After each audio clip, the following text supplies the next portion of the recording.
Howdy YouTube! Yes, it's your friendly neighborhood Chef Shade Tree. And I've got this black Dakota pulled up in here in the garage.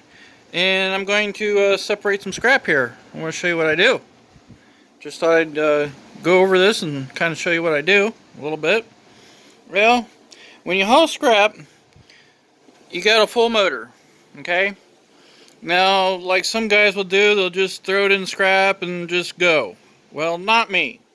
The way I look at it is, some of these parts are probably good. Now, when I pull these motors out, you know, I buy a whole other vehicle so I can get another motor.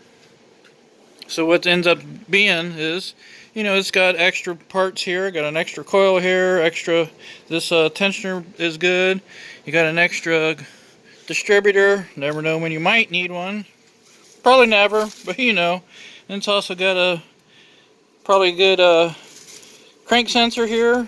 I've had to replace one of those. I had to replace that in this black truck one time, and it needed one. So there's a crank trigger and exhaust manifolds, whatnot, you know. But the way I look at it is, if you just take this into the scrapyard, you are going to get 2 cents a pound. That's everything, 2 cents a pound. So if you've got, what, maybe 300 pounds here, 3 times 2 cents, you're getting $6 out of it, give or take. But anyways, if you take the aluminum off, now there's dirty aluminum and there's clean aluminum. Now I've got a couple samples here of what dirty and clean is. These two pieces here are clean aluminum. There's absolutely no other metal in these pieces here. So what they mean by clean aluminum is it's all aluminum. There is absolutely no other kind of metal in them. That's clean aluminum. Dirty aluminum is when you have some metal in it, like this intake. This intake has these pieces in it. That's metal. There's metal. And there's 2 more pieces here that are metal. Now I ended up taking this plate off the bottom. That plate goes on the bottom, which we call it dirty aluminum. Right there. So this is dirty aluminum. But if you end up taking these 2 pieces out, taking all the metal out of it, you can get clean aluminum prices for it. So my attempt on that one is I'm going to take as much of the metal out of it as possible before taking it off. I've already taken the 2 off the side here. I've already taken them out. And you take everything off of it. You take all the metal that you can off of the intake so you can have clean aluminum. And that's going to be my attempt here. You see the water pump housing is made out of aluminum. That's probably going to be more dirty aluminum anyways, because you'd have to remove the pulley and all that stuff, and I ain't going to mess with that. So that'll go in the dirty aluminum pile. But if you can make it as clean as possible to get clean aluminum, there you go, and you'll have it. Going to be the same thing with this 3 liter that I have. This 3 liter right here like I said, came out of that green Sable. This is the one that was tied up. I can't remember. I did a video on it, but I didn't put it on YouTube. So I should probably do that. But it's got a lot of good parts. I mean, you got, you know, your idle control air module here. That'd be good. You got a EGR valve. I mean, there's a lot of good parts here that I could use. Power steering pump. A lot of good usable parts here. Fuel injectors. You know, I'll strip this down. I did these 2 motors last year while I was cleaning up my property. So I just threw them in the back of the truck here just to put them out of the way, and then I'll do to them later. Well, the later is now. I got to get these. I want to start a load of scrap to go to the yard. I got a couple vehicles I want to get rid of, so that's my process of cleaning up this. Now, anybody out there interested? I've got 3 exhaust manifolds for Ford 302s. Anybody want a vintage cast iron exhaust manifolds? I've got a pair, I think, here for left and right. And then I got an extra left side. I don't know what they came off of. I can't remember. I think they're old. They're like 75, I think. It's got a D5 on the side of it. Same with this intake manifold. There's a 302 2-barrel cast iron intake. I know guys probably use 4 barrels anymore. They want to get more power out of them. But if you got to go vintage, you want vintage. Right there's an intake manifold and some cast iron exhaust manifolds. So anybody out there is interested, I got some. But anyways, let's go through this. Here's the spring shackle that I replaced on my red truck, red F-150. Here's the exhaust manifold off the driver's side of my red truck.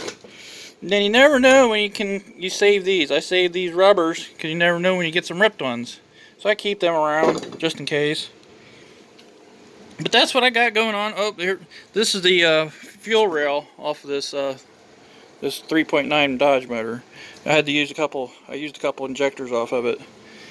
But anyways, there's I'll save them injectors off of it, probably throw the rail away. But that's what I got going on here, guys. That's what I kind of do. Just thought I'd show you this. I will maybe continue this video. Maybe I'll get some of this stuff pulled off of here real quick and continue with this video real quick. Maybe I'll do that here real quick. So I'll get it done and show you later. I just have to show you guys this real quick. This is my dad's pulley, damper pulley, and damper pulley, whatever you want to call it. But anyways, this is his. That is an old Mack TP15. This right here is the box that he's always kept it in. It holds the bolts, yes. It's been taped up a few times, yes. It's falling apart, big time, yes. It's, as you can see, it's pretty flimsy. But anyways, you know what? He's not fancy. I'm not fancy. That's how we roll. Nothing special. We don't have a nice fancy box to have it in and everything. But this thing is like, it's older than me. I guarantee it. My dad's had this for probably 60, 70 years probably. And it still works just fine. We're going to show you guys this real quick.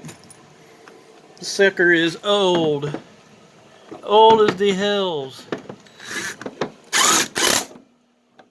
Got her lined up. And there we go. Just like that.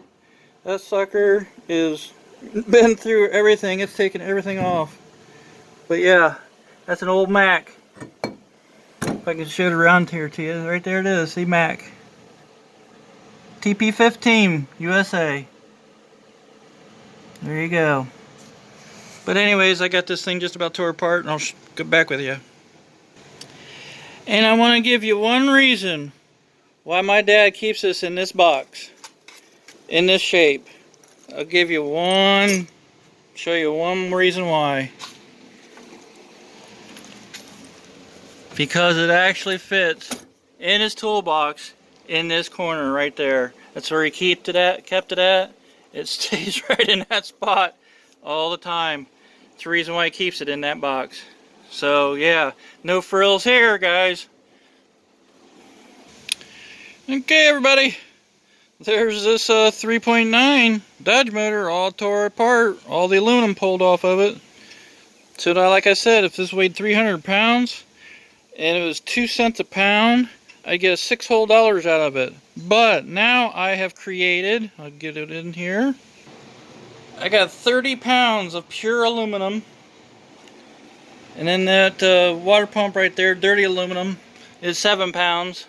I don't know exactly how much aluminum is right now, but let's say it's, I don't know, 30 cents a pound right now. Right there's $9. So I got $9 in aluminum. I've got a good distributor coil and a tensioner. Got a couple good exhaust manifolds and something else. Another supply of small bolts and parts. I got all kinds of bolts and parts now. A supply now. I got an endless supply of bolts. But anyways, I'm hoping you guys like this little thing I'm doing here with just to show you what you can actually get out of a motor if you pull all the aluminum off. Like I said, I had a $6 piece of scrap, and I made $9 in aluminum. I can still get $5-6 out of this right here, the way it sits. I might end up pulling the heads off of it. I don't know yet. I know for sure the block is back, because right there you can see there's the rod hanging out of it right there. But anyways, I might pull the heads off of it just so it's easier to maneuver around for me. Right now it's, 40 pounds lighter. It's easier movable. Well, actually 50 pounds, because I got damper and bolts and whatnot. So it's probably 50 pounds lighter. So I'd want to say it probably runs around 250 pounds, 300 pounds maybe. I don't know how much these things weigh. But anyways, there you go. I turned a $6 pile of scrap into a $15 worth of scrap and some extra parts. So I hope you guys enjoyed this. I got that motor to tear apart yet.